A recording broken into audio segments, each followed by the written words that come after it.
नमस्कार साथियों, विनीस canvas channel में आपका स्वागत है। बिना रुके हुए आज हम शुरुआत करते हैं टेंस की।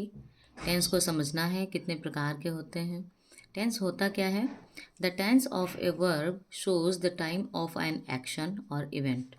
जो टेंस की वर्ब वो जो टेंस है किसी क्रिया का, वो ये दिखाता है कि कोई भी कार्य किस समय में हुआ है।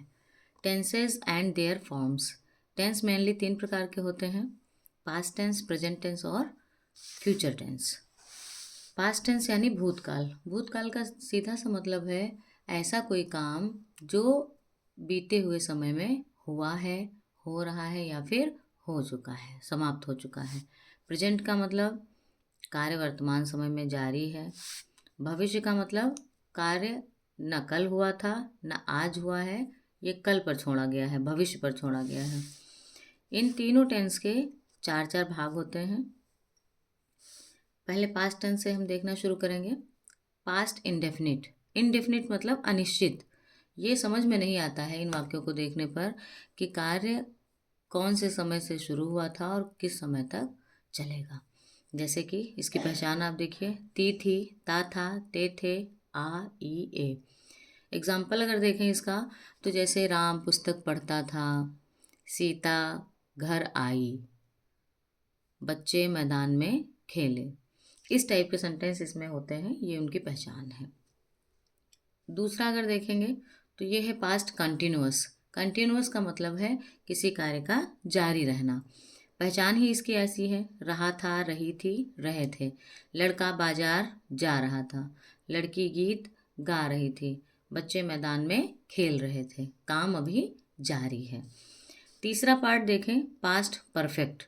परफेक्ट का मतलब है कि जो भी कार्य हो रहा है वो समाप्त हो चुका है। किया था, चुके थे, चुकी थी, चुका था इत्यादि इसकी पहचान है हिंदी वाक्यों की।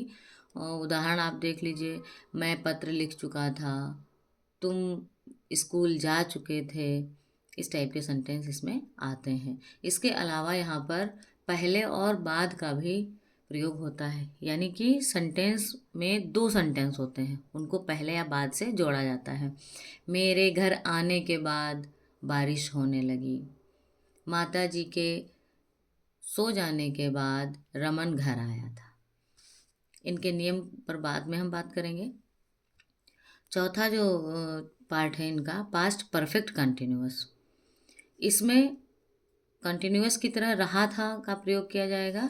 इसके अलावा इसमें समय का प्रयोग होगा। जैसे सीता 2 घंटे से अपना काम कर रही थी, तो रही थी भी आ रहा है और समय का भी प्रयोग हो रहा है। इसमें फॉर या सिंस का प्रयोग करेंगे समय के लिए। निश्चित समय के लिए सिंस और अनिश्चित समय के लिए फॉर का प्रयोग करेंगे। अब आते हैं प्रेजेंट टेंस पर। प्रेजेंट टेंस के पार्ट सेम ही हैं सबके, बस पहचान उनकी अलग है और बनाने के तरीके अलग हैं। पहला है प्रेजेंट इंडेफिनिट टेंस। पहचान है इसकी हिंदी वाक्यों में: ता है, ती है, ते हैं, ते हो। यानी कि राम विद्यालय जाता है, वह गीत गाती है, वे पत्र लिखते हैं। इस टाइप के इसमें सेंटेंस आते हैं। दूसरा है प्रेजेंट कॉन्टिन्यूअस टेंस। इसमें रहा है, रही है, रहा हूँ, रहे हैं इत्यादि का प्रयोग होता है। जैसे कि पिताजी दफ्तर जा रहे हैं, बच्चा काफ़ी देर से रो रहा है। प्रेजेंट परफेक्ट का मतलब ही है कि काम परफेक्ट है, यानी हो चुका है, काम खत्म हो चुका है। मैं पत्र लिख चुका हूँ, तुमने अपना काम कर लिया है, डाकिया ऑफिस जा चुका है। इस टाइप के सेंटेंस होंगे इसमें। चौथा है प्रेजेंट परफेक्ट कंटिन्यूअस। इसमें भी वही है कि आपका समय, काम भी जारी है लेकिन समय के साथ, कि कितने समय से कोई काम किया जा रहा है। बारिश सुबह से हो रही है, मैं 2 घंटे से गाड़ी चला रहा हूँ। इस टाइप के सेंटेंस इसमें आते हैं। अब आते हैं फ्यूचर टेंस पर, भविष्यकाल पर। इसमें भी फ्यूचर इंडेफिनिट में गा गी गे का प्रयोग होगा, होगा, होगी, होंगे। मैं पत्र लिखूंगा, तुम लखनऊ जाओगे। इस तरह के वाक्यों का इसमें प्रयोग किया जाता है। फ्यूचर कंटिन्यूअस: रहा होगा, रहे होंगे, रही होंगी, गायें मैदान में चर रही होंगी, माली फूल तोड़ रहा होगा। Future perfect. फ्यूचर परफेक्ट में भी चुका होगा, किए होंगे, गए होंगे, इस टाइप के सेंटेंस आते हैं। इसके अलावा इसमें भी पास्ट परफेक्ट टेंस की भांति इसमें भी दो वाक्यों को आपस में आफ्टर या बिफोर से जोड़ा जाता है। मेरे आने से पहले तुम सो चुके होगे, इस टाइप का सेंटेंस। लास्ट वन इसका है फ्यूचर परफेक्ट कंटिन्यूअस टेंस।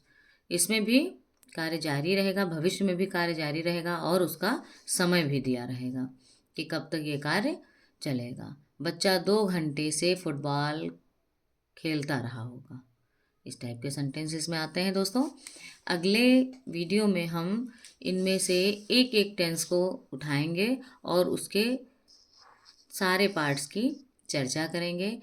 एक एक पार्ट में अफर्मेटिव, निगेटिव, इंट्रोगेटिव जो भी सेंटेंस आते हैं उनको बनाने के कौन कौन से नियम हैं, किस पर क्या लागू होता है, कौन सी क्रिया का प्रयोग होता है, सहायक क्रिया का प्रयोग होता है, इन सब पर हम अगले वीडियो में विस्तार से चर्चा करेंगे। तब तक के लिए देखते रहिए, लाइक कमेंट शेयर करते रहिए, चैनल को सब्सक्राइब कीजिए। बहुत बहुत धन्यवाद।